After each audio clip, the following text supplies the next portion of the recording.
La Habana es un callejón sin salidas. ¿Cómo están amigos? Bienvenidos a Noticias Importantes. Esperamos sus opiniones en los comentarios. Comenzamos.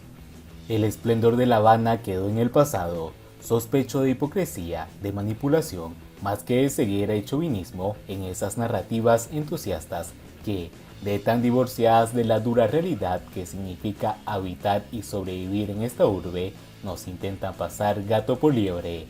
Para amar una ciudad o el lugar donde crecimos y existimos, donde nacimos y del que nos alejamos, pero que, a ratos o siempre, llevamos en la memoria, no es necesario mentir, engañarnos, atribuyéndole cualidades que ya no tiene, intentando convertir la miseria en los atributos que no son, no cuando ésta es mucho más tenebrosa que simples fealdades y abandonos. Hoy nuestra ciudad no es solo una plaza abandonada y fea como centenares que se pueden encontrar en todo el mundo, sino que es quizás el paradigma de lo inhabitable. Si no, preguntémosle a quienes han recorrido esta larga ruta de abandonos, de prioridades ideológicas, de segregaciones y desplazamientos forzosos que ya cumplen más de 60 años. Detrás de cada edificio en ruinas, de cada espacio arrasado, incluso hoy pudiera haber un gran hotel o un proyecto de alguno, no se puede esconder una tragedia pasada o por suceder, un sitio de indolencias y de malas voluntades, de pérdidas y lutos, y esas cosas por sí sola le restan toda la belleza a cualquier espacio urbano, aunque no los quieran presentar como vitrinas de una sociedad y de una voluntad política de la cual ya hemos ido descubriendo el turbio trasfondo. ¿Cómo se puede admirar un lugar donde morir súbitamente, aplastado por un derrumbe, sobrados de angustias y carestías, es sanidad más que una probabilidad, que una fatalidad, que un azar? ¿Cómo, rehenes de un fracaso político, de una debacle económica, podemos continuar diciendo que amamos ese objeto letal del cual necesitamos huir, tomar distancia para poder sobrevivir? ¿O es que ese amor es apenas la añoranza de lo que se fue, de lo que dejamos morir en virtud de nuestra desidia, de la provisionalidad de una ciudad, de un país que solo sirve como puente hacia un lugar definitivo, ese que siempre está al otro lado del mar, nunca aquí y ahora? Una ciudad que enamora, realmente viva e interesante, jamás será el inventario de unas pocas edificaciones y de calles habitadas, cual escenografía de atrezo para el goce exclusivo de turistas, mientras la gente que la habita a diario, como los ciudadanos de segunda categoría, relegados por el visitante extranjero, lo hace como una guerra perpetua de miedos, insalubridades, prohibiciones, discriminaciones, maltratos, desprecio y groserías. Pero ¿quién se salva de tanta miseria? ¿Quién es inmune a ella? Por mucho que intentemos ponernos a salvo, ya desde la prosperidad económica de un negocio privado o remesas, ya desde el servilismo político y la corrupción, esta indigente ciudad, aún fingiéndose maravillosa en medio de tan inafortunado país, nos cerrará el paso a pesar de los privilegios de la casta y pronto terminará por hacernos a todos miserables. La Habana se ha convertido en una ciudad que hiede por toda hora y a todas partes, una ciudad que apesta a cloacas, a basurales, a muebles y colchones viejos, a paredes y techos húmedos, a aguas podridas y ropa sucia, a sudores de multitudes hambrientas bajo el sol, a esperar un milagro de la escapada o la muerte. Hace tiempo, cierto amigo español que visitó La Habana por primera vez vivir como cocinero en uno de sus hoteles, me dijo algo acerca de los olores de La Habana y de la decepción que tuvo al contrastar las maravillas que había leído y escuchado con lo que debió vivir en su día a día, que siempre en su condición de extranjero fue un tanto mejor que la cotidianidad del cubano de a pie. Una ciudad donde todos cocinan lo que se puede, lo que inventan y no lo que quieren y sueñan comer. Es una ciudad que siempre huele a pobreza, me dijo con otras palabras, a su modo. Eso describía por sus olores a comida nauseabunda. Era precisamente La Habana que nos ha dejado más de medio siglo de dictadura comunista.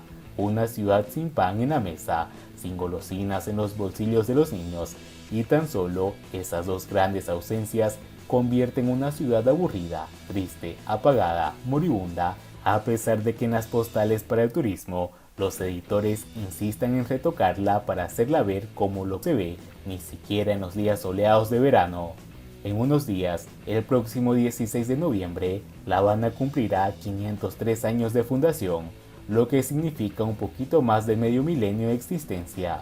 Una ciudad que en cuestiones de historia universal es casi una etapa de madurez de gran urbe, en un tiempo en el que muchas de las grandes metrópolis del mundo comenzaron a renacer cuando lograron encontrar una salida a la decadencia que, como en ciclos que se abren y cierran, sobreviven las épocas del esplendor.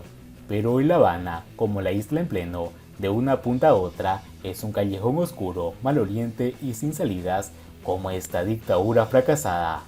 Siguiendo con las noticias, la Embajada de Estados Unidos en Cuba reanudará el procesamiento de visas de inmigrantes el 4 de enero. La Embajada de Estados Unidos hizo el anuncio tras una reunión de la Secretaría de Estado Adjunta para los Asuntos Consulares, Rena Bitter, y la directora de Servicios de Ciudadanía e Inmigración de Estados Unidos, Ur Mendoza Jadú, con el viceministro cubano de Relaciones Exteriores, Carlos Fernández de Cosío. El Departamento de Estado informó que la reunión tuvo como objeto discutir la expansión de las operaciones consulares en Cuba. Nos complace anunciar que la Embajada de Estados Unidos en Cuba reanudará el procesamiento completo de las visas de inmigrantes el 4 de enero de 2023, señaló en la red social. Sobre el encuentro entre los representantes de ambos gobiernos, la Cancillería de la isla informó que Fernández de Cosío reiteró a las autoridades estadounidenses la importancia de que se reanuden totalmente los servicios migratorios y consulares en la Embajada estadounidense en La Habana. El viceministro confirmó también la disposición a contribuir con los pasos necesarios para el pleno funcionamiento de los servicios migratorios y consulares de la sede diplomática, refiere un comunicado sobre el encuentro. Bitter y Mendoza viajaron a la isla para abordar el restablecimiento total del procesamiento de visas de inmigración a inicios de 2023 y la reciente reanudación del programa de reunificación familiar Parole en la Embajada de Estados Unidos, indicó el Departamento de Estado al anunciar la visita. En el pasado año fiscal, octubre de 2021-septiembre de 2022, se registró la cifra récord de migrantes irregulares en general y de los cubanos en particular llegados a la frontera sur de Estados Unidos. La inmigración se ha convertido en un tema clave de la política nacional estadounidense. Los migrantes cubanos sumaron 224.607 en ese periodo, según el Departamento de Aduanas y Protección de Fronteras. Además, la Guardia Costera estadounidense ha detenido en las costas de Florida a más de 6.182 cubanos desde el 1 de 2021. En ese periodo, el gobierno estadounidense hizo entrega de 23.966 visas a cubanos y por primera vez desde 2017 cumplió con el acuerdo migratorio bilateral de 1994 que estipula la entrega de un mínimo de 20.000 visas al año a los ciudadanos de la isla.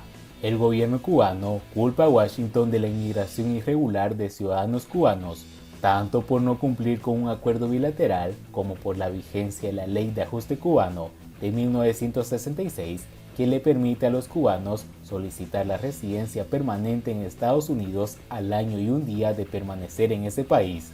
El creciente flujo de cubanos ya marcó un diálogo bilateral sobre la migración en abril pasado en Washington, otro mecanismo reactivado por la administración de Biden y que Donald Trump había suspendido en 2018.